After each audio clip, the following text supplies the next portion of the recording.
This week on Q&A, Dr. Francis Collins, the director of the National Institutes of Health. Dr. Francis Collins, can you give us in a nutshell what the NIH is? Well, the National Institutes of Health is an amazing place. It is the largest supporter of biomedical research in the world.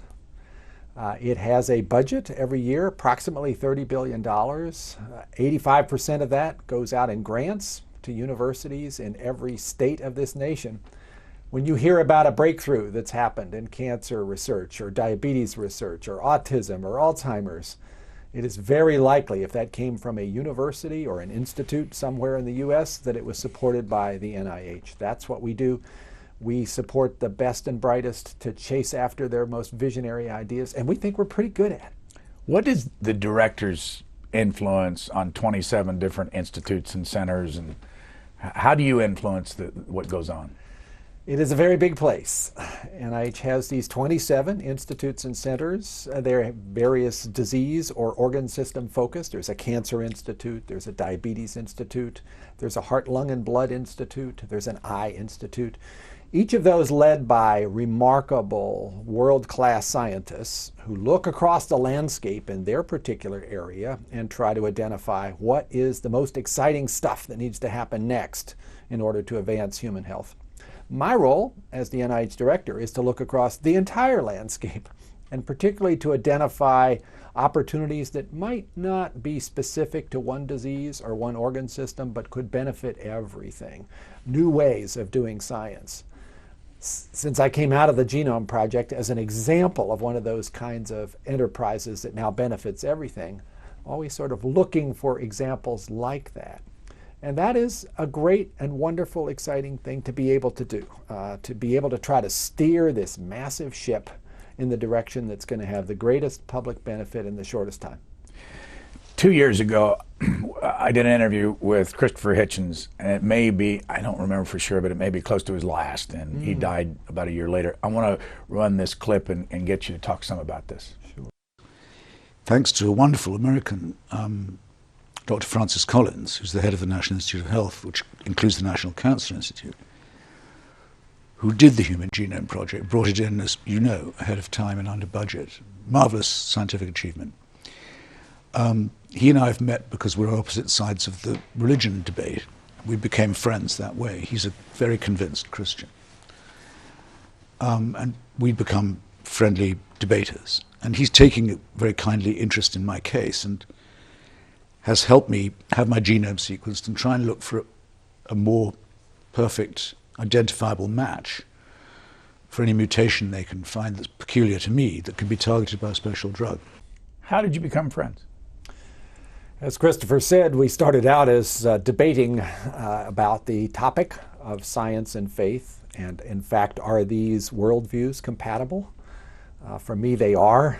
For me as a believer, the opportunity to both do science and to see God's hand in nature is a wonderful, positive experience.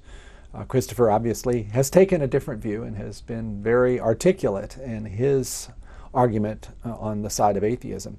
So we began in a circumstance of having interesting intellectual jousting about this, and he's a very impressive debater and intellect. But over the course of time, we became friends. I had great respect for the way in which he could amass arguments and facts. And then he developed cancer, and I reached out to him, hearing that, to see if there was anything that, as his friend and as the NIH director, I might be able to do to help him sort through the many options, because clearly he was in a very difficult place. At the time of diagnosis, having esophageal cancer, which had already spread beyond its original site.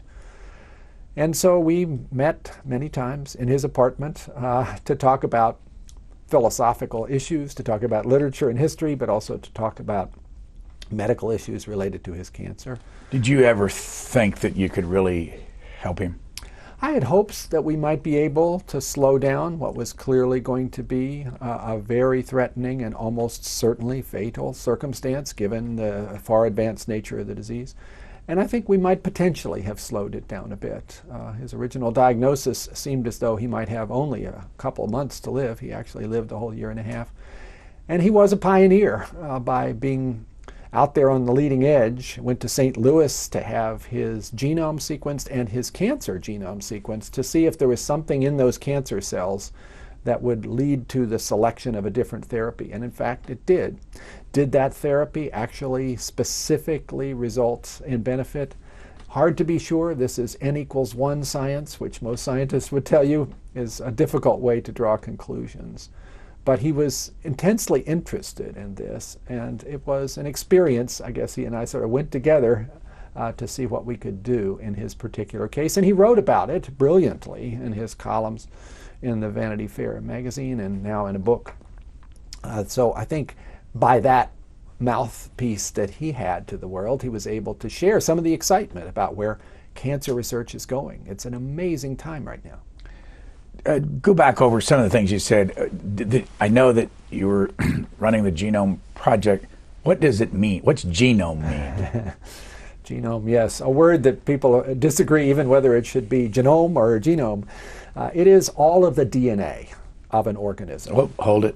What's the DNA? What's the DNA? The DNA is the hereditary material that gets passed from parent to child, that carries all the hereditary information that Watson and Crick figured out back in 1953 was a double helix. It carries that information in a remarkably elegant and deceptively simple way by a series of chemical bases, just 4 of them. So really think of the genome made up of DNA as a book that's written in a funny language, that has just 4 letters in its alphabet. We happen to abbreviate them A, C, G, and T, and many people think we should have chosen A, B, C, and T, but oh well. A, C, G, and T. And your heredity and all of the biological properties you're born with are encoded within 3 billion of those letters in just the right order. Pretty amazing. And all other organisms use that same language, that same concept of the genome to carry out heredity, and evolution acts upon those genomes over hundreds of millions of years to result in the marvelous diversity of species we see around us. Let me stop and ask about heredity. How important is that? Heredity is enormously important from almost every perspective. Certainly we're all interested in it, aren't we, in terms of our families and the characteristics we see in ourselves and in others. For me as a physician, heredity is hugely important. Almost every condition you look at is some mix of nature and nurture, but the nature part is heredity. If we're talking about cancer or Alzheimer's disease or obesity or diabetes, heredity is the strongest known risk factor for all of those conditions, operated though on by the environment and by health choices we make. The genome, now revealing a lot of its secrets to us, is helping us nail down what that heredity looks like and how we might learn enough about it to actually influence outcomes, so that if you're born with a high risk of Alzheimer's, maybe there's something we could do about it before you're stricken with the disease. So when you sent Christopher Hitchens to St. Louis, what did he do there? So he was examined by their cancer experts. They conducted DNA analysis of his normal cells from his blood, so that could tell you what was the DNA he was born with. But then they also looked at the DNA in his specific tumor cells, because cancer is a disease of the genome. It comes about because of mistakes in the DNA you're born with, causing good cells to go bad and starting to grow when they shouldn't. His no exception. And so in his cancer genome, they found a dozen or so mistakes that had been acquired during life that were driving those cells to grow. And at least one of those, not previously described, suggested the possibility of using a therapy that you would not normally have contemplated for esophageal cancer. So there was a chance there to try something that was rational, sort of evidence-based designer drug based upon the detail of his particular tumor. And this is where cancer is going. The idea that cancer is one disease is very yesterday. Every cancer is essentially a unique disease for that person because it has a different collection of these glitches in its instruction book. The goal that many of us have is to get to the point where every cancer has that detailed information. You can then look at a menu of therapies and do the match and say, for this person, this drug is likely to be beneficial. This one's probably not. And we would then move from our current approach to cancer, which is pretty much generic, one size fits all, into something personalized or precision-based, where it really is designed for that person. When did you first meet him?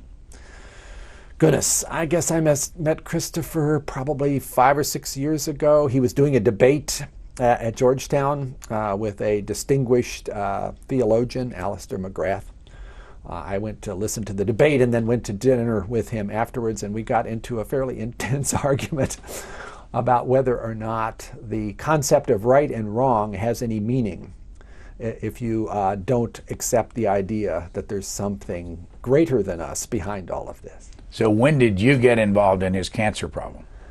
Shortly after he was diagnosed, which would now be about 2 years ago. Have you ever totaled up how much it cost him to get from diagnosis to the end?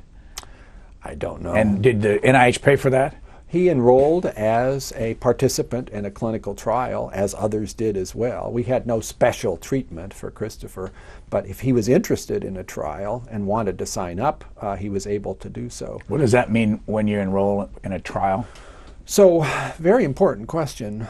Lots of people are facing medical issues where we don't have great, perfect answers, whether it's cancer or diabetes, whether it's Alzheimer's disease.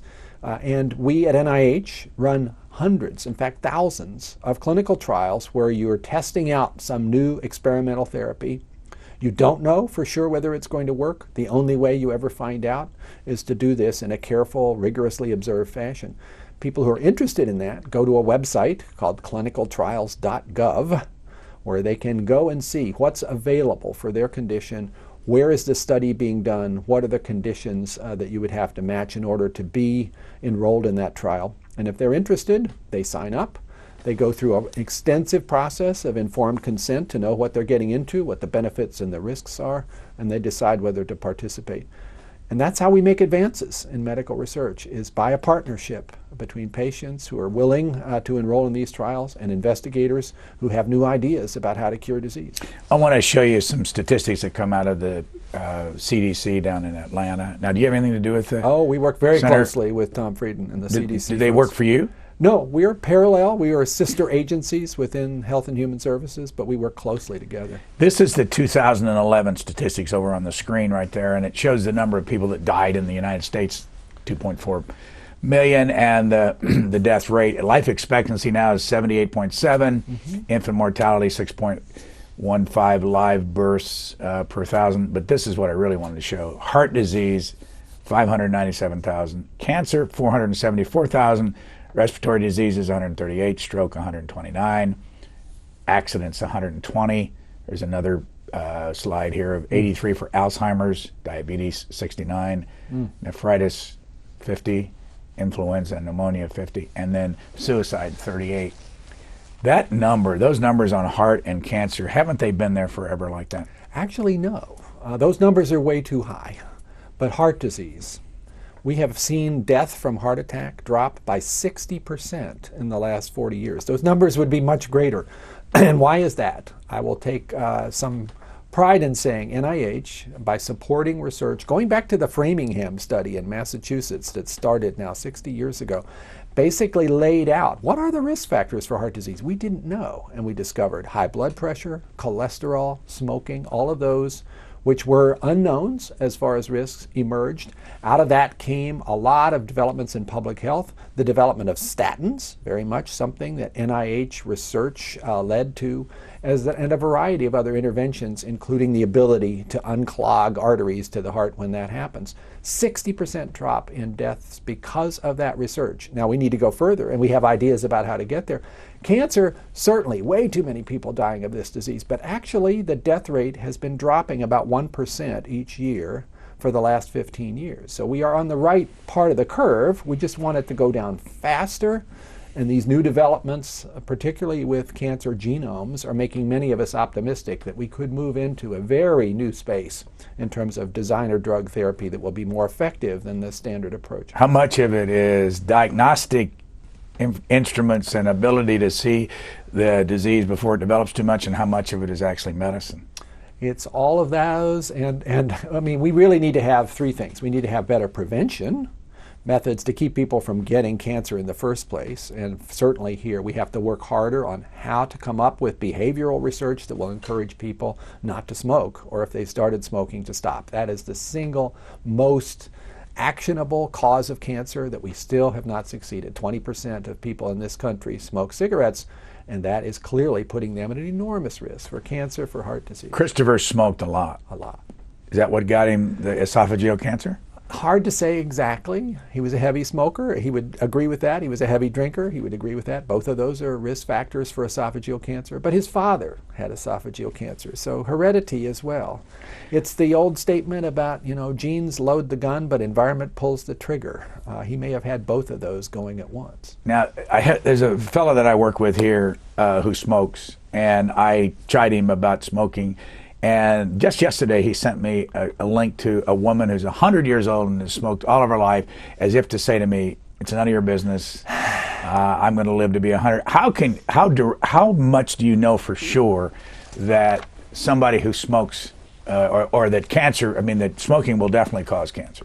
That is absolutely incontrovertibly proven beyond the shadow of a doubt, and has been now for 30 years. And the fact that people are denying that really means that they haven't had a chance to look at the data. The data leaves no doubt about that conclusion.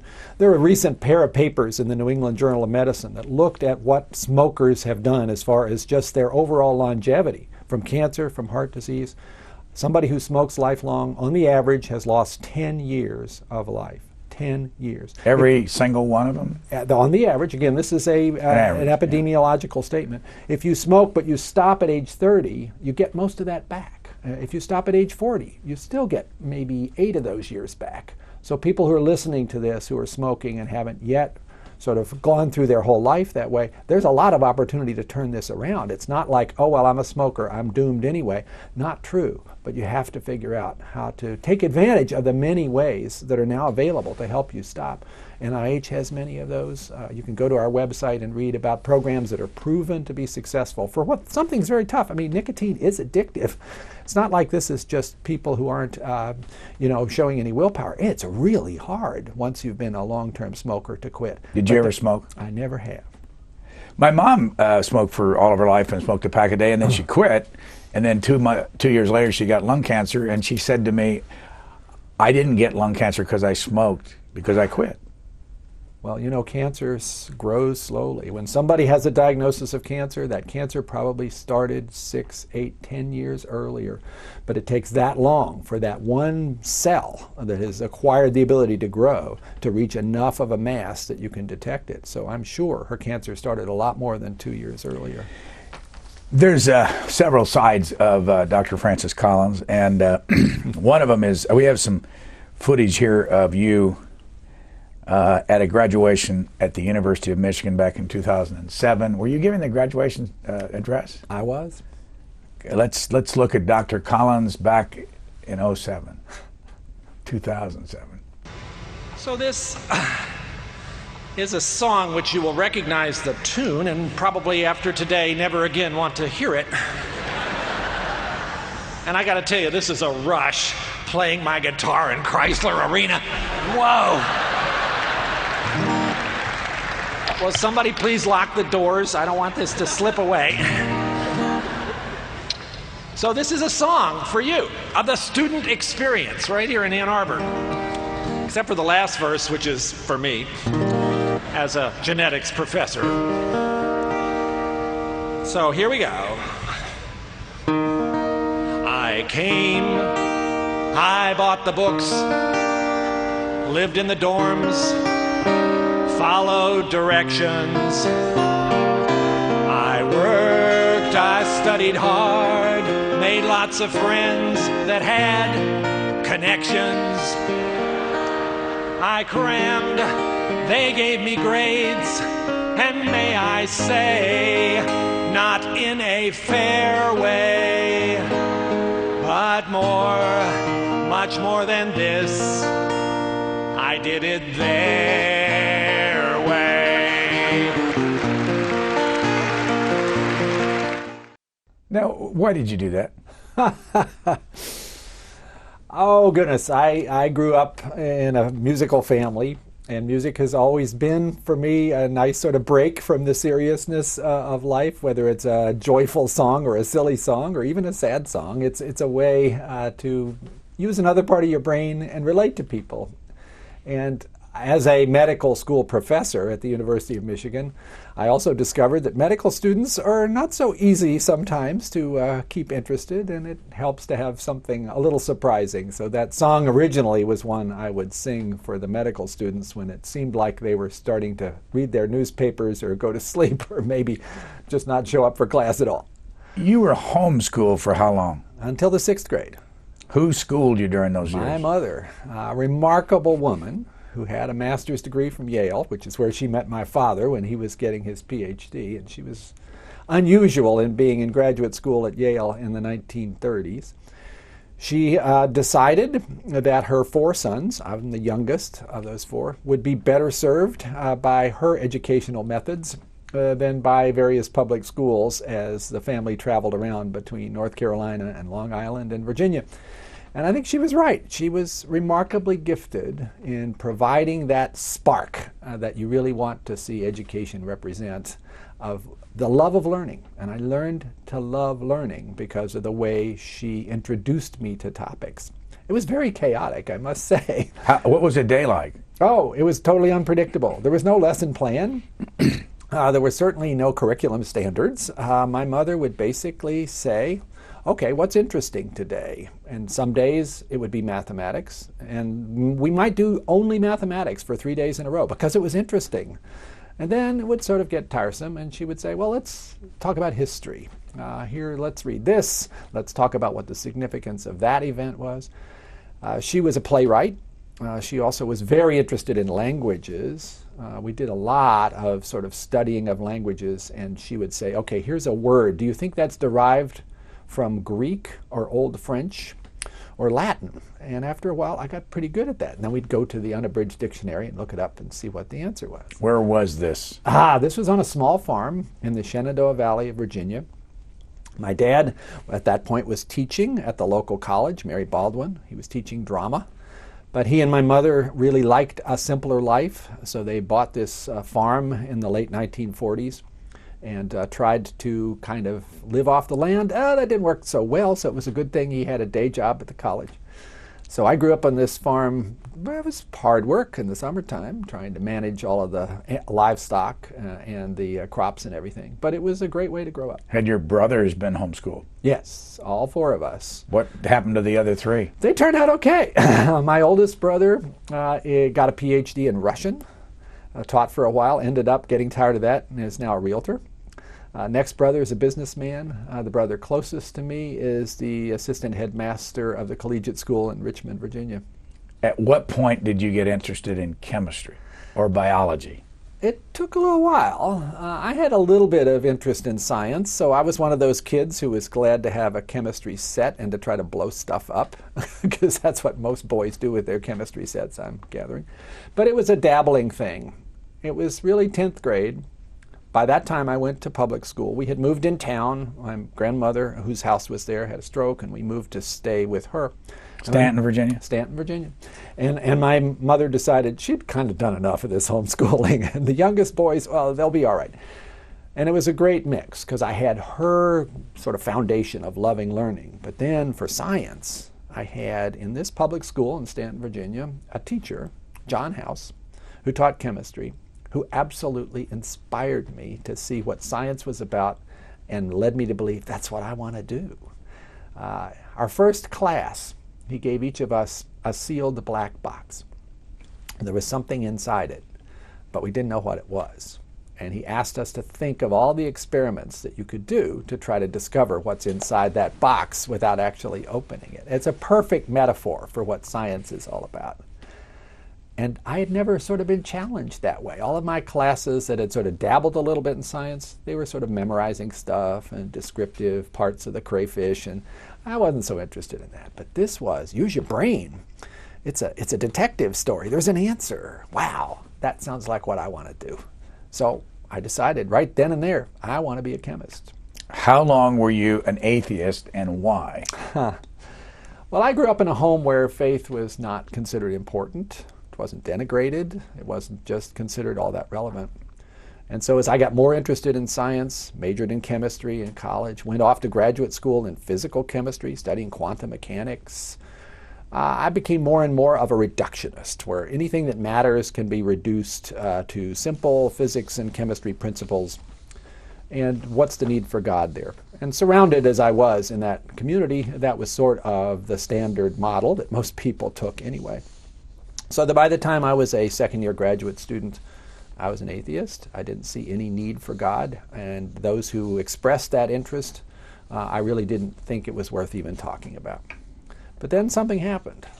I changed my scientific direction because I discovered I'd kind of missed out on the excitement of biology, that recombinant DNA was coming along, and there were principles underneath biology that sounded pretty interesting. And in a rather strange twist, as far as anything you could call a real career plan, I decided to go to medical school. Where'd you go? University of North Carolina. Prior to that, though, you got a PhD. At Yale. At Yale. And prior to that? Undergraduate at University of Virginia. So yes, and by this time I already had I've been married, I had a daughter.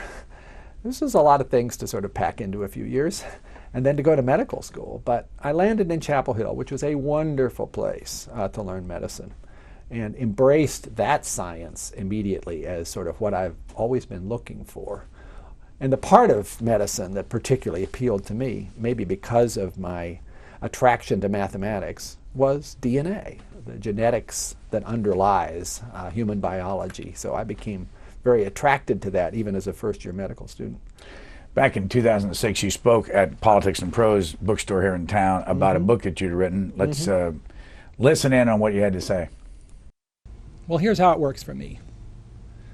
I do believe that God created the universe, that amazing flash of energy 14 billion years ago that screams out for an explanation about how could something be created out of nothing. I believe that God did that creative action with intentions, not just to have some rocks and some gas floating around the universe, but the intention to have creatures, marvelous diversity of creatures, including one special type of creature with whom he could have relationship. That would be us. I believe that God chose the mechanism of evolution in order to accomplish that goal. I looked for the strongest criticism I could find of you on Amazon, where they have all those reviews. I've just got a paragraph. I want to read the paragraph to you and get you to react, because you got a lot of positives, but you got a lot of negatives too, which I know you're used to. This is not assigned. It's a customer. It doesn't give the name of who wrote it. It was back in 2006. One would hope that it would be immediately obvious to Collins that there is nothing about seeing a frozen waterfall, no matter how frozen, that offers the slightest corroboration of the doctrine of Christianity. But it was not obvious to him, and it will not be obvious to many of his readers. That's the end of the sentence. If the beauty of nature can mean that Jesus really is the Son of God, then anything can mean anything. So what's it like as a scientist So yeah, what's that? convert to Christianity and then to get slapped around by people on Amazon? Well, let me back up a second here and try to reflect on what that waterfall comment was all about. So Yes. as I said, I went to medical school an atheist. I emerged from medical school a believer. How did that happen? A lot of it was sitting at the bedside of people who were facing the end of their lives, people who had thought deeply about these issues of life and death, and realizing that I had not thought deeply about them, had not looked at the evidence, and I was supposed to be a scientist who made decisions on the basis of evidence. I assumed that atheism was the natural conclusion of searching for evidence. So I began my own search, somewhat reluctantly, and realized that probably atheism is the least rational of all the choices, given that it says, I know so much that I can exclude the possibility of something outside of nature, namely God, and I don't know much of anything about what's outside of nature. So on first principles, atheism seems almost ruled out as a potential system that a thinking, rational person could adopt. Obviously, many thinking, rational people do adopt it. I'm saying this rather strongly. Agnosticism, on the other hand, where it's thought, well, I don't know and I can't know, is a defensible position, but for me it was sort of a cop-out, like let's go a little further than that. And what I began to realize is there are arguments, and they've been put forward down through the centuries by people much smarter than me, that lead you to the conclusion that belief is in fact more rational than disbelief, although it is not provable. And therefore, over a couple of years of wrestling with this and beginning to recognize that the world religions have a lot in common, but there's something very special about Christianity and the person of Christ, and that that's historically extremely well documented, I became, somewhat against my own best interests as a scientist, a believer. Have you ever doubted that since you... Oh, sure. Everybody who's a believer has to admit they have doubts. What was it? Paul Tillich said that doubt is not the opposite of belief. It's an element of belief. And a doubt is a good thing because it gives you a chance to figure out, okay, what am I needing to dig deeper into? Why is this bothering me? And what have other people facing this come to sort of understand that helps with doubt? What impact has it had on you as a scientist in that scientific community that you are an outwardly, you acknowledge yourself as a believer?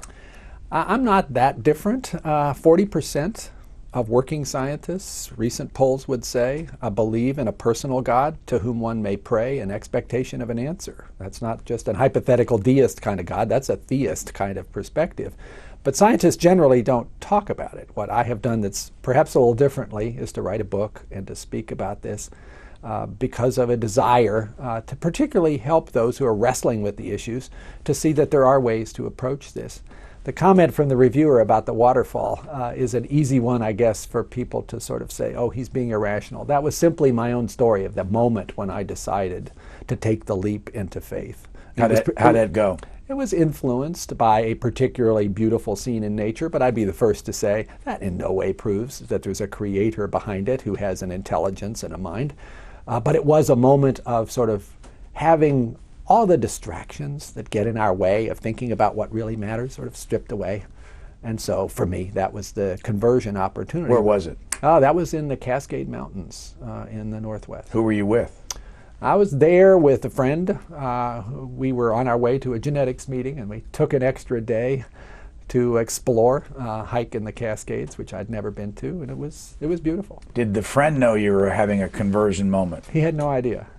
It was very personal, it's kind of was not something that I was sharing with the guy who was there with me. So what did you do when you had that moment? I had this very clear sense of personal commitment and realization that I had crossed the bridge into becoming what I thought I would never be, a believer in a personal God. Was there anything else going on in your life that might have helped you get to this point? Again, I think this realization as I was a physician that life and death is all around you, and that this is a really important question. This is not something to put off indefinitely as I had maybe planned to do. Here as a scientist, I was looking at all these interesting things about how nature works and how human biology is wired.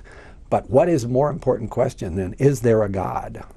And that seemed like it was one that needed an answer. Did you ever have any conversation with Christopher Hitchens, going back to what we started out talking about, where he might have changed his mind at the end? He was telling us that he wasn't going to change his mind, about he didn't believe.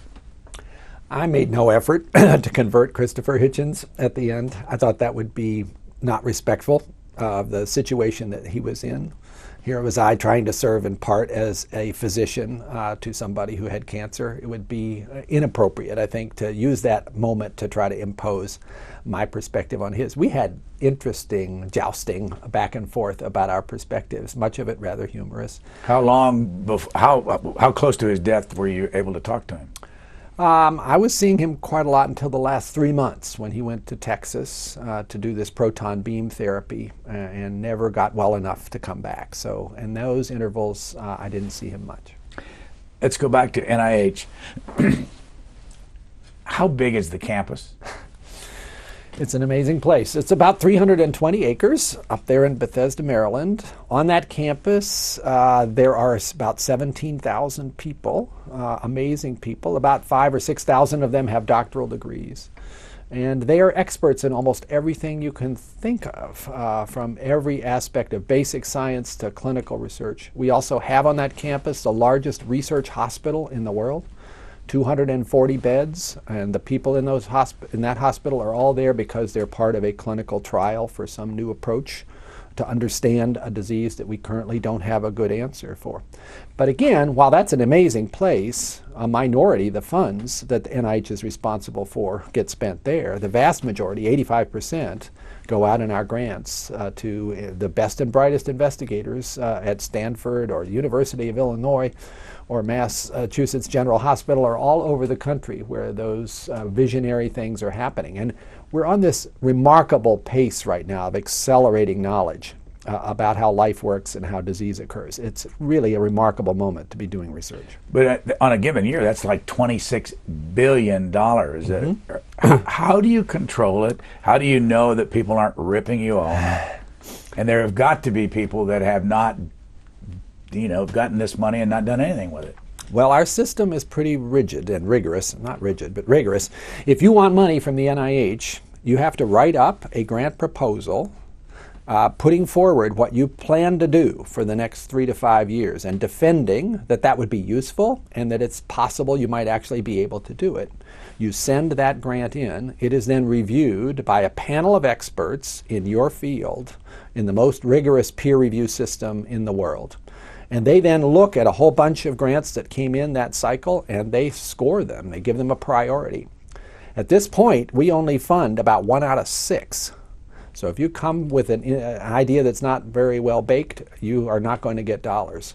You're in the very best of the best if you get that award. Can you pick up the phone and call one of your institutes and say, I want you to give Tom Smith his grant? Absolutely not. That would be the end of my career as the NIH director. That would be totally inappropriate. No. The way it works, the peer review system sets the priorities. Then there's a second level of review where a council, which are very senior, experienced investigators, look across the whole portfolio of that institute and say, we have an area here that doesn't have enough going on. This grant didn't quite make the cut, but I think we should fund it anyway. And we have this area over here where we have like a big pile up, and maybe we don't need the 19th grant on angiogenesis because we've already got 18 of those. So maybe that one we'll let it go. Then if you're one of the lucky ones and you get funded, then you have to report to us each year, what have you done with that? And those progress reports are read, and if you're deviating dramatically from where you said you were or going down some pathway that's really inappropriate, you hear from us. The 27 institutes and centers, which one's the biggest? Biggest is the Cancer Institute. Right behind that is the Infectious Disease Institute, which oversees HIV/AIDS. Right behind that is the Heart, Lung, and Blood Institute, heart disease, lung disease, blood diseases. Not too far down are others like the Diabetes Institute, the Aging Institute, the Mental Health Institute, the Neurological Diseases Institute, and then on down the line. Speaking of diabetes, you a couple times appeared on the Stephen Colbert Show. Here's a clip. There's a connection to the diabetes here from a show a couple years ago. 3 years ago, I was 30 pounds heavier than I am right now. You were super fat. I didn't want to say anything. You were super fat. Yeah. And, I started to realize I was at risk for diabetes, and I did not want to get that disease. So with a change in diet, with some exercise, can I show you what I lost? Sure. I brought a little prop along. What is that? This is called fat.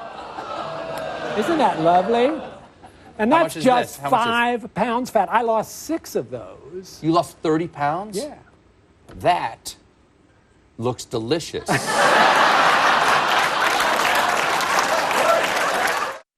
My first question when I saw that was, if you stacked up 6 of those, where in the world would you put it on your body? That just looks like it's huge.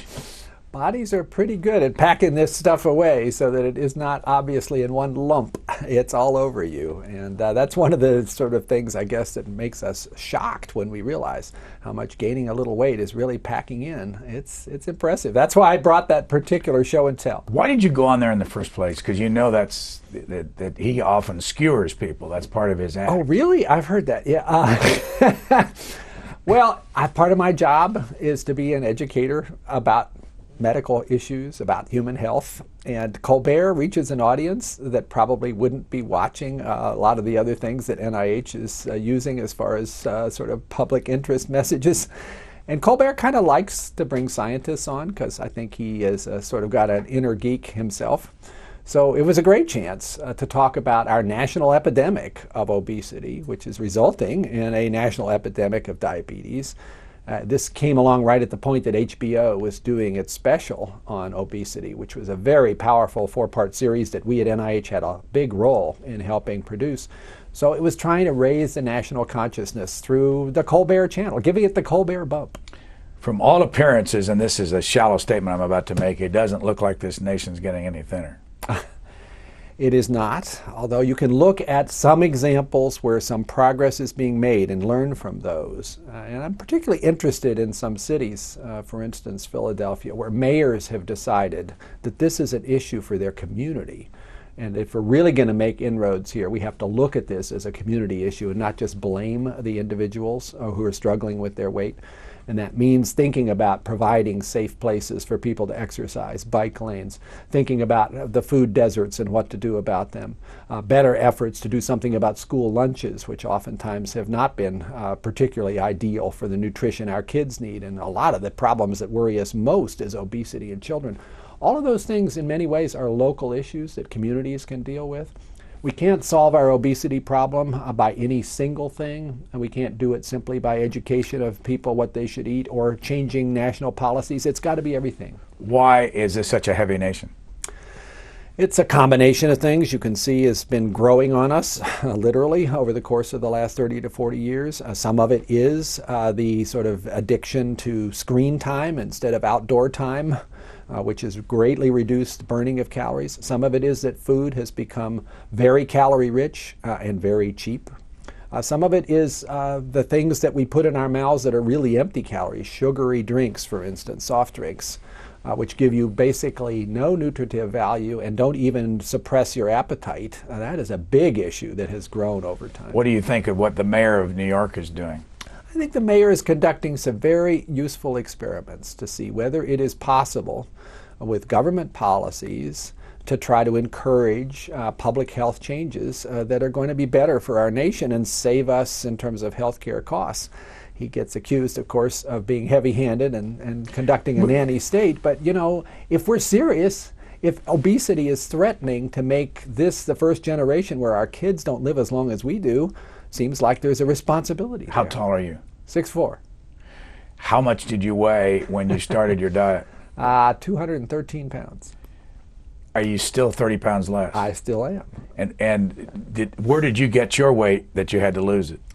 I was a junk food addict. Honey buns, muffins, anything with sugar and pastry, boy, that was something I could not pass up. For how long? Oh, most of my adult life, and it gradually crept up on me. I had my DNA analyzed as part of writing a book about personalized medicine. I thought it would be good for me to assess my own risk of future disease. And we are discovering the heredity part of diseases like diabetes, and it turned out my results suggested I was at a higher than average risk for diabetes, and that was part of the wake-up call that made me finally decide to take charge. Who can have a DNA test done? Oh, anybody now. There are companies out there on the internet. You need to be very careful in looking at what they're offering and what their truth in advertising is. But you can have your DNA analyzed for a couple $100 and give you recommendations about what you're at risk for and what you might want to do about it. How can you find out which DNA companies are the best? You could read my book, I suppose, but you can also, I think, look at their materials and assess pretty readily which of those seem to be giving you scientific evidence. What are their citations? What do they point to as far as the basis upon which they make these recommendations? But I don't mean to promote this too much because this is still early days. Most of the kind of genetic analyses that we can do change your odds a little bit up or down, but they're not telling the whole story. There's a lot more there. What did you learn about your medical future that you haven't told us? I pretty much told all. I was worried about the Alzheimer's disease risk because that's one where we have a pretty impressive ability to make predictions based on one gene called ApoE.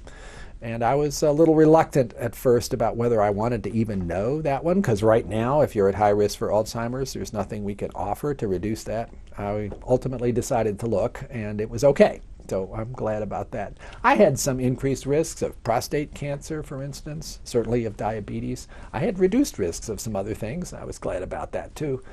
But again, knowing the evidence here, all of those things could be misleading because we're still just scratching the surface of understanding heredity. What I can see now is a small fraction of what's there. Let me ask you about prostate cancer and breast cancer. The numbers, you probably have them, but I'm not, I think from reading that more men get prostate cancer than women get breast cancer. That's true.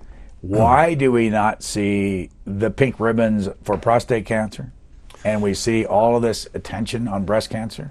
You almost see no campaigns, no marches, nothing on prostate cancer. There's a bit. I mean, there certainly are groups, the Prostate Cancer Foundation, that have very much promoted the importance of this. But prostate cancer generally is a disease of older men. And prostate cancer also is less frequently lethal, perhaps. So perhaps, therefore, it's not seen as quite a public health emergency as breast cancer. But certainly there is a lot of advocacy that plays a role in terms of the visibility of particular conditions. And it isn't always connected in terms of the seriousness of the problem. I mean, if you look at diabetes kills a lot of people from heart attacks, from kidney failure. It blinds people. But does diabetes have the same visibility as breast cancer? Doesn't seem to, in part because there's a different level of urgency, and that's promoted sometimes by just how effective the advocates have been. How much money does the National Cancer Institute spend on breast cancer, and how much does it spend on prostate cancer?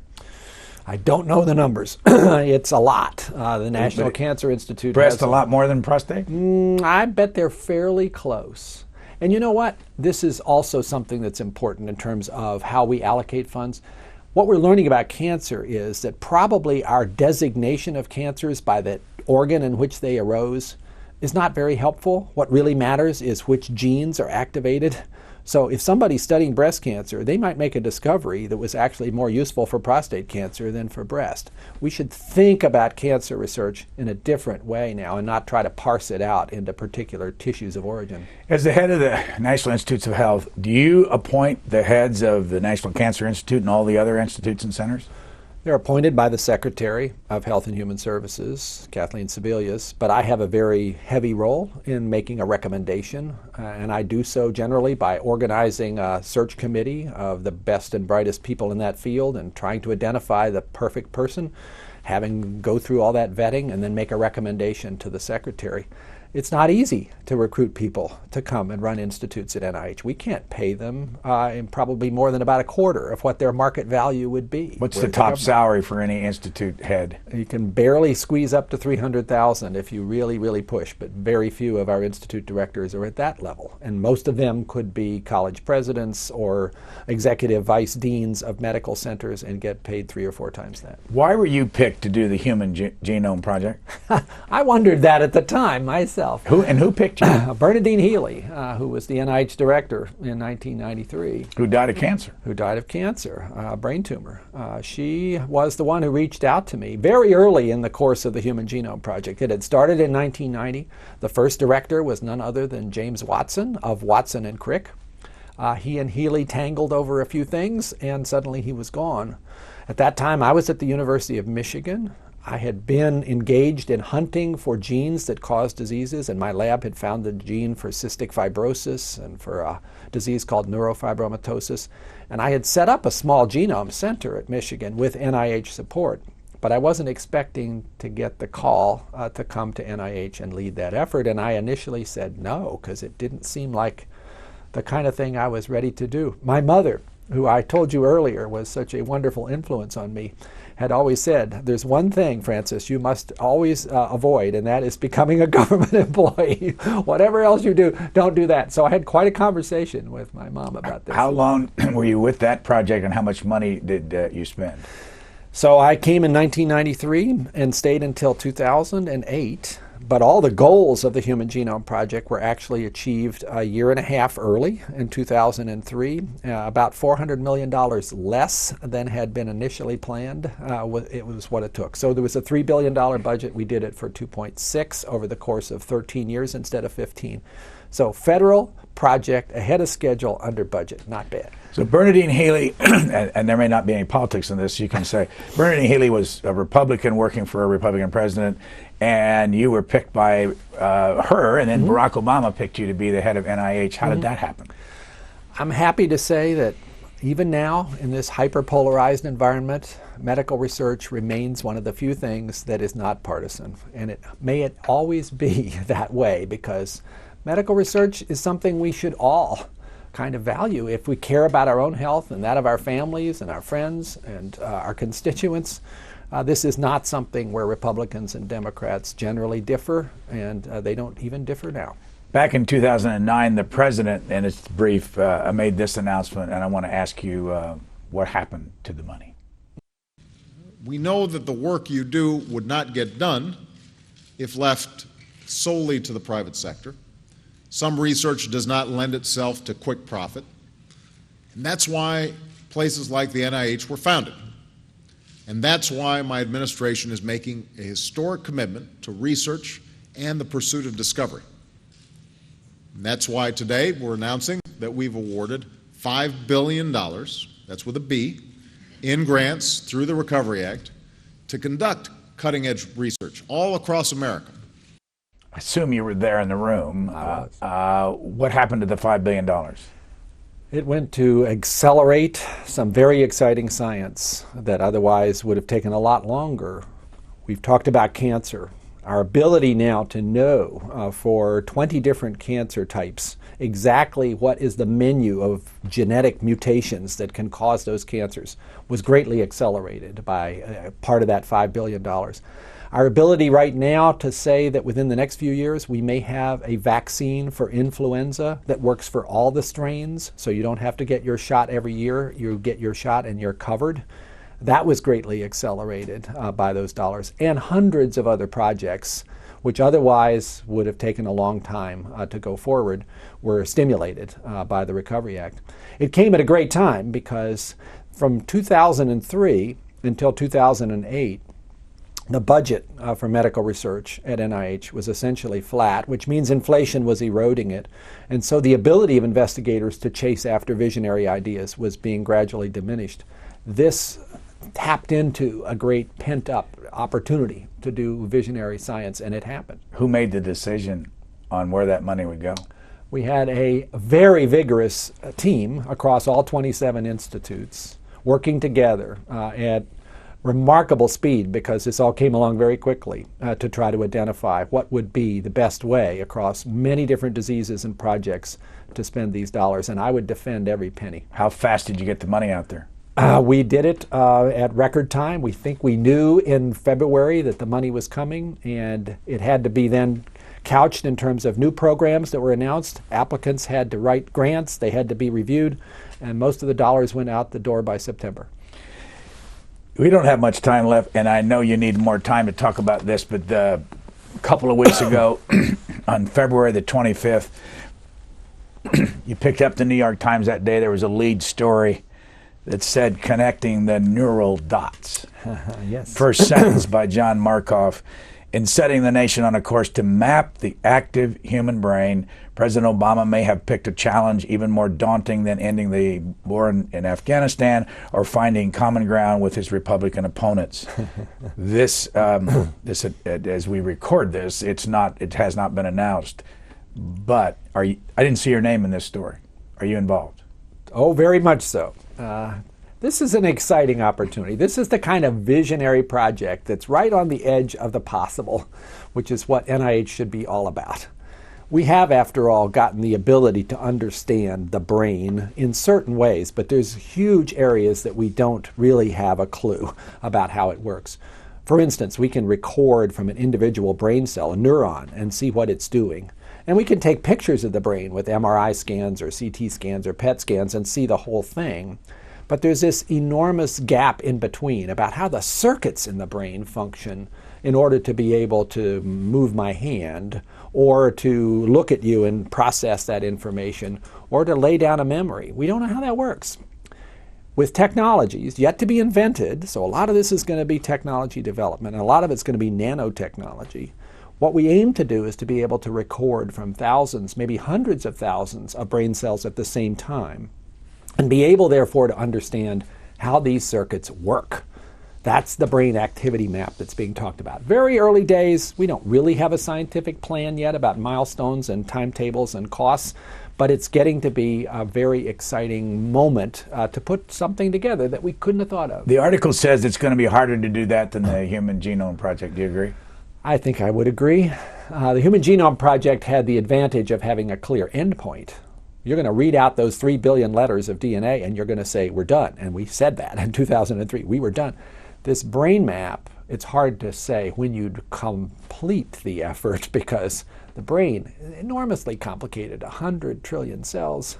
All of the ways that they interact with each other, we will never be able to say, we've got it, we understand it. It will be an ongoing effort. So we have to really nail down, what are we talking about here with the activity map? Not that we're going to completely reveal all the secrets of the brain, but that we're going to reveal some of them in an ordered way. And that builds by nailing down some of those goals and accelerating timetable. When will it start and how much will it cost? Still to be discussed. Not really clear. We would hope to start at least some of the pilot efforts in the next year. I can't give you a cost figure at all until we've had more chances to lay out exactly what the scientific plan will be, and that's probably at least a year away. How long are you going to do this job? I'm having fun, although the budgetary squeeze makes it less fun than it would be if we were in a growing phase, and that is a frustration. And it's particularly troubling when I see young scientists looking at this situation and wondering whether they can stick it out through thick and thin, because there's a lot of thin right now. But the science is exhilarating. I was appointed by the president. I am still there for the second term. Traditionally, the director of NIH turns over when the president turns over. So I suppose realistically, I should assume I've got a little less than 4 years to go. And then for you personally, the most exciting possible discovery that you are aware of coming along in your work? It's very hard to pick one. I do think what's happening in cancer right now, because of the secrets that are being revealed by the tools that basically came out of the Genome Project, are teaching us things about cancer at the most detailed molecular level that I didn't think in my lifetime we would learn, and with direct implications for how we will figure out how to prevent and treat this disease. Do we waste money in medical research? If there's waste there, I haven't found it. Certainly right now, especially when we're only funding 1 out of 6 ideas that come to us, we waste ideas because we don't have the resources to support them. If anybody thinks that somehow a medical research right now is rolling in dough and we could cut back on it without consequences, come and spend a day with me and listen to what people are saying who are having trouble keeping their labs going. Read my emails from graduate students who are wondering whether they should continue down a course when they see their mentors struggling to keep their science going. I don't see waste here. I see lost opportunity. We're going to go back to that, I think, 2007 graduation class at the University of Michigan, and I want to thank you for joining us today. Dr. Francis Collins, the head man at the National Institutes of Health, but here you are in a different setting. And thank you for joining us. It's been great being here. Now it's my verse. But now, my fine young friends, now that I am a full professor, where once I was oppressed, I have now become the cruel oppressor. With me, I hope you'll see the double helix is a highway, and yes, you'll learn it's best to do it my way.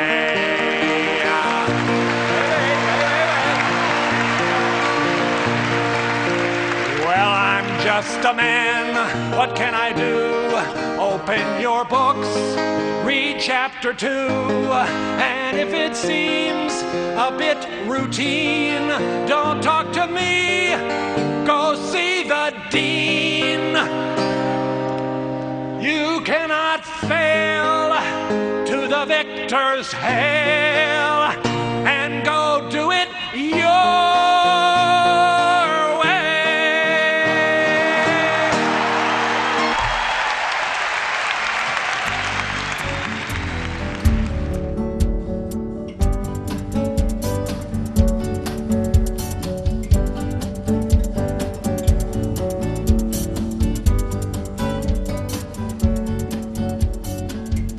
For a DVD copy of this program, call 1-877-662-7726. For free transcripts or to give us your comments about this program, visit us at Q&A.org.